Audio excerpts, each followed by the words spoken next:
আমার ছাদ বাগানে অগোছালো গাছগুলির মধ্যে খুব দামি একটি গাছের জন্ম হয়েছে।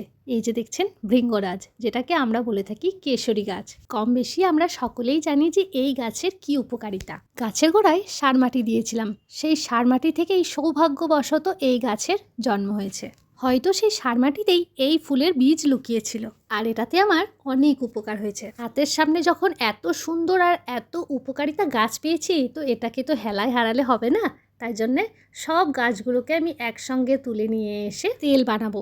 এই তেল যদি মাথায় লাগানো যায় তাহলে চুল কালো আর ঘন হতে বেশি দিন সময় লাগবে না। সে যাই হোক, এবারে মিক্সিং জারে ওই পাতাগুলো আর কিছুটা পরিমাণ কালো জিরে আর মেথি দানা নিয়ে পরিমাণ মতো নারকেল তেল দিয়ে পুরোটা পেস্ট করে নিয়েছিলাম, যাতে পাতা থেকে সমস্ত রস বেরিয়ে আসে। আমার কাছে সেরকম লোহার পাত্র না থাকায় আমি পাথরের পাত্র ব্যবহার করছি। আপনারা চাইলে লোহার পাত্র ব্যবহার করতে পারেন, ওটাতে বেশি ভালো হবে। তো আমি বেটে রাখা পেস্ট আর পরিমাণ মতো তেল দিয়ে প্রথমেই হাই ফ্লেমে কিছুক্ষণ তেলটা ফুটিয়ে নেব।